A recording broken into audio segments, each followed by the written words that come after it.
Mas aí 12 de junho... Tá, 12 de junho, então a gente tava na igreja se festejando. Dia 13 eu vou pra empresa pra cuidar de tudo. Dia 14, eu acordo, ela fala, a gente tem que conversar. Dia 14 uma terça-feira. Cara, essa frase... A gente tem que conversar. Essa frase já gela... Então, não é, mas gela quando você tem uma pré-experiência com um pito. Exatamente. Eu não sei se aqui chama isso. Quando chama a atenção de alguém, vai te dar um pito. Também, mas a gente... Eu sei o que significa, mas a gente não usa pito. Usa outro palavrão? Coça. Não. Coça Não, vou chamar a sua atenção. Pito. É uma... Então, quando os pais sei. falam a gente tem que conversar, então, mas quando você não tem essa pré-experiência, a gente tem que conversar de boa. Então tá, eu vou pra empresa, no final a gente conversa. Quando eu cheguei, os funcionários não estavam em casa. Eu tinha jardineiro, motorista, governanta e alguém que fazia lá. Eles não estavam em casa. E 2 babás. Não estavam em casa, a criança também não estava, e ela sentou no sofá e falou, olha, tem uma coisa pra contar. A criança foi estuprada. Peraí, mas quem é essa criança? O filho dela. Ela tinha um filho de outro casamento? Ela tem um filho do primeiro casamento. Tá, de que quantos eu anos? criei. Eu criei. Eu peguei, ele nem falava. Caramba. Eu começo a tremer, né? É porque eu ainda sinto muita... Mas calma, vamos... E aí, a primeira palavra que ele disse foi papai. É mesmo? Caramba, então, Entendeu? quando você começou o relacionamento com ela, ele tinha quantos anos? 2 anos. Tinha acabado de fazer 2 anos. Caramba. Ele fez 2 anos em outubro. Dia 10 de outubro. 11. E isso aconteceu? Ele tinha quantos anos? 5. Tá. Aí ela fala... No entanto, que a denúncia, ela disse que eu enfiei um pulso nele. Caramba, velho. E a criança nem sentiu dor, não sangrou nada, entendeu? Aí ela vai mudando o diálogo porque as pessoas começam a questionar. Tá. E ela diz, a criança foi estuprada. E eu levanto desesperado e falo assim, cadê a câmera? Porque eu já tinha participado de Rodrigo Faro, já tinha participado de Raul Gil, já tinha participado de um monte de programa que tem pegadinha. E você pensa assim, pô, uma pegadinha extremamente de mau gosto. Exatamente. Mas Quem o vai que fazer uma pegadinha? poderia, sei lá, pra uma pessoa que já tinha participado de tanto programa, talvez, sabe, tirar a pessoa do sério. E eu levanto e falo, tá bom, pode sair, pegadinha, porque era ridículo. Era ridículo. E não tinha câmera. E aí eu fico estatalado e eu digo, aonde ele tá? Ele Tá no bem, hospital. hospital. Cadê a polícia? Vamos pra polícia agora. Como tá? Quem foi? Porque nesse lado você esquece que você é pastor. E ela falou, não, quem estuprou foi você. Eu falei, você tá brincando? E aí ela não me deixou falar. Ela falou, não, foi você. Eu tô saindo de casa. Na sexta-feira eu volto. Isso era terça-feira. Aí eu, peraí, você tá dizendo que sou eu? E você vai voltar sexta-feira? Você vai sair? Você vai fazer o quê? Entendeu? Você não tá na polícia, você não tá me... Sabe? Se eu descubro que alguém estupra meu filho, eu quebro a pessoa no meio, depois eu pego a pessoa quebrada, levo pra polícia, entrego e me entrego. Entendeu? Mas não fala, vou pensar o que eu vou fazer. E aí eu subi, né, pro andar das suítes e ela tomava muito remédio controlado, eu peguei um dos remédios dela, eu liguei pros líderes dela, pra cobertura espiritual dela, né, de Dallas, e falei assim, olha, aconteceu isso, ela foi influenciada, ela tá maluca, me ajuda, liga pra ela, porque não faz sentido. E eles falaram, a gente não vai se envolver, porque eles já estavam fazendo parte de tudo isso. Já tinha sido programado. Foi uma coisa construída durante, segundo o Ministério Público, 4 meses. Entendeu? E aí eu pego os remédios dela e tomo. E uma pessoa que não está acostumada a tomar remédio para dormir, quando você toma, você apaga. Só que antes eu deixei 2 bilhetes. Porque eu, escritor, e eu tenho mania até hoje, meu namorado, eu deixo bilhete espalhado pela casa. Eu escrevi 2 bilhetes. Um para ela, eu amo vocês, não fiz isso, jamais faria algo assim, não se preocupa, vai dar tudo certo. E escrevi um outro bilhete para os funcionários, dizendo o nome deles e falei, olha, eu tomei um remédio para dormir, tá tudo bem, faz as coisas da casa. Esse bilhete dos funcionários, eles ragaram, sumiram. O bilhete dela, eles pegaram, botaram no chão da sala, pegaram vários comprimidos, derramaram, porta-retratos, abriram a Bíblia, tiraram foto e disseram, ele tentou suicídio. Caramba! Quem investigou tudo e chegou nessa linha do tempo, porque eu nem vi isso, foi o Ministério Público. Mano, que doideira, Só que aí, eu de manhã cedo, eu estou... Ela saiu de casa Saiu mesmo? de casa. E levou ele? E levou ele e avisou os funcionários. Eu vou chegar no complô dos funcionários. Aí, no dia seguinte, os funcionários chegam para trabalhar, eu estou dormindo fortemente por causa dos remédios, eles chamam uma ambulância e me levam para um hospital público. Quando eu chego no hospital público, eu fico em observação, mandíbula, e algumas horas depois eu recebo um atestado médico dizendo, olha, ele tá bom, ele não precisa sequer de lavagem. Ele tá tranquilo, pode ir pra casa. Lavagem é quando tem que tirar o que tá dentro porque tá fazendo mal. Porque assim, eu não tomei comprimido, eu tomei gota. E na cena do crime tá cheio de comprimido. É um negócio surreal, assim. Tá. E aí não fez nem lavagem. E aí eu recebo um laudo dizendo, olha, ele tá em perfeitas condições, pode ir pra casa. Você acordou num quarto ou no... Não, eu levantei, eles me levantaram, eu desci a escada de casa, eu pedi, traz aquele casaco, porque era junho, então tava frio, consciente. eu tava grog, mas tava consciente. Entendi. E aí, o meu motorista fala, não, como ele foi comigo na ambulância, eu não ia voltar de carro. Eu falei, chama um táxi, não existia Uber em 2016. E aí ele falou, não, a gente tem que voltar de ambulância. Eu falei, mas voltar de ambulância por quê? Ele, não... A sua esposa pediu, você tem que voltar de ambulância. Você vai desconfiar do seu motorista? Claro que não. Você vai desconfiar da sua esposa? Não, então vão de ambulância. Chegou a ambulância, entrei na ambulância. Do hospital para minha casa era uma reta, chamada Avenida das Américas, na Barra da Tijuca. Não tem buraco, não tem quebra-mola. Você faz em meia hora. Eu tô dentro da ambulância deitado, porque você tem que ser carregado deitado na ambulância. Tá lá, e tá andando, e tá dando tempo, e não chega. De repente começa uma estrada esburacada, e não sei o que, e solavanco, eu falo, o que é isso? Não tem buraco, eu faço essa estrada aqui todo dia. Ah não, teve um acidente na avenida, a gente tá fazendo atalho. Mas que atalho é esse que não chega a lugar nenhum? Aí eu ameaço, quero sair daqui. Quando eu levanto da ambulância, alguém aplica uma injeção em mim. Eu acordo, no dia seguinte, amarrado, nu, numa maca metálica dentro de um hospício. Caramba, velho. Isso é muito filme, cara. Total. Eu já vi o Tom Cruise nisso. Você não vê o Tom Cruise?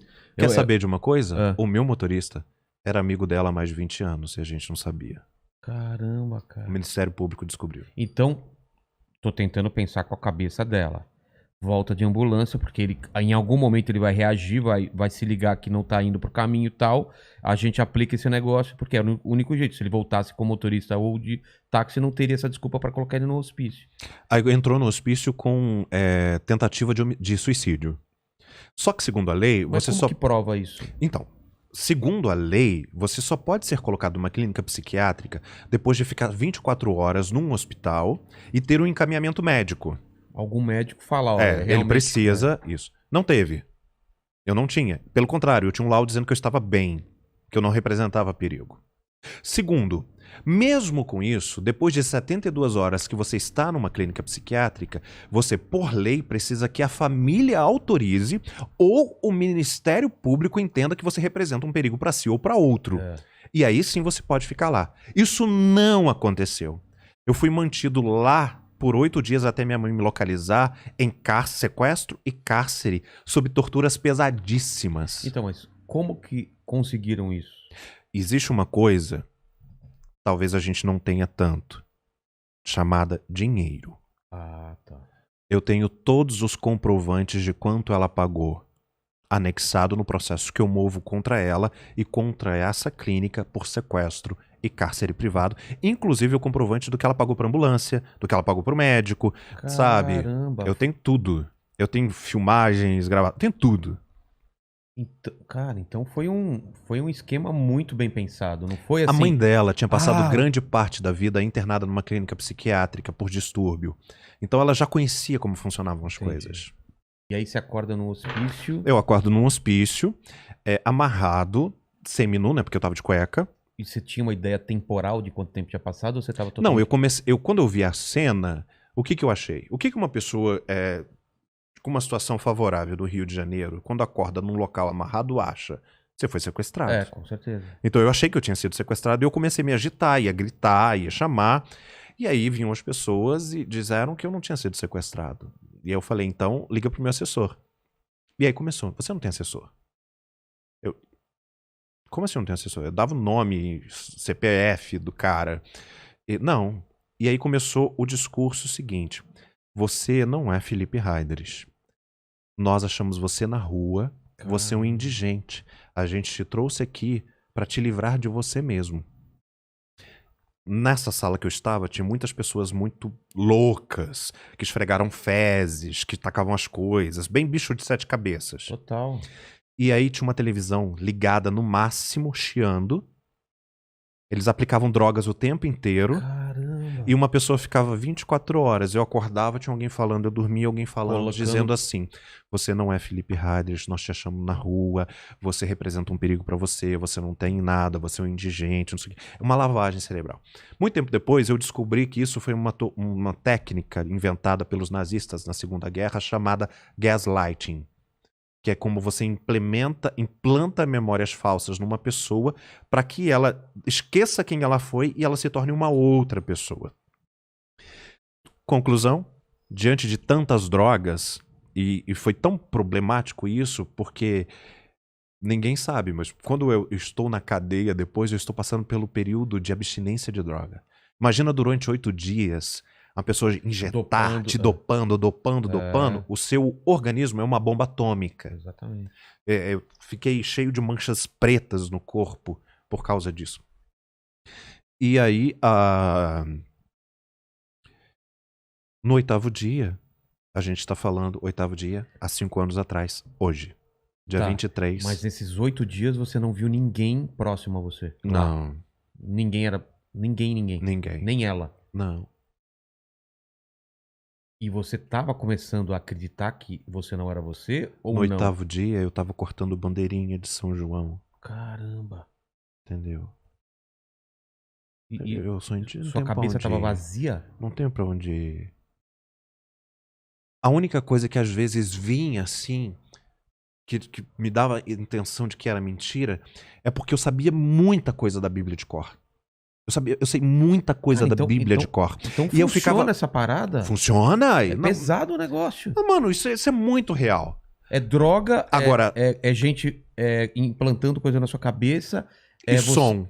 E um barulho. som... No entanto que eu tenho um TEPT. Dependendo da frequência que você liga qualquer coisa perto de mim, eu congelo, começo a tremer, suar, entendeu? Sensação de desmaio, e aí eu revejo tudo como se estivesse acontecendo. Soldado Invernal. É o Soldado Invernal, cara. Soldado Invernal, velho, da Hydra. Os caras usaram a técnica da Hydra. Isso é muito real, tá? É tipo de um gatilho a frequência. Cara, é tudo... Isso é muito real e na internet tem muito isso. Caramba. Só que as pessoas acham que não é usado hoje.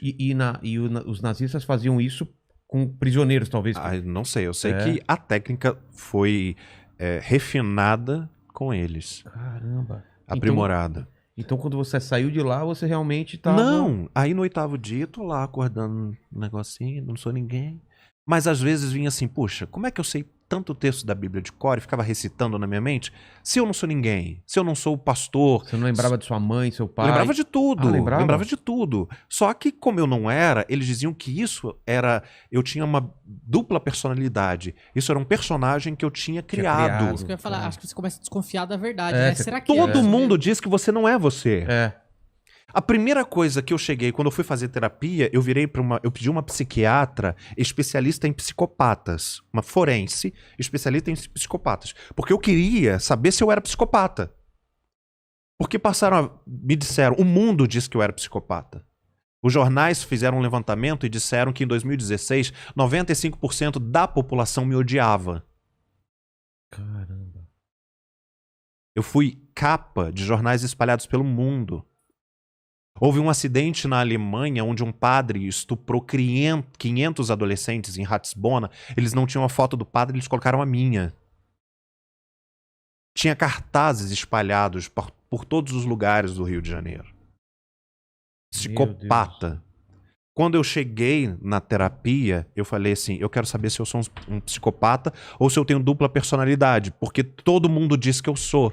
Só que não tem espaço em branco na minha mente, tá tudo lá milimétrica. Então, em que momento eu cometo tantas atrocidades?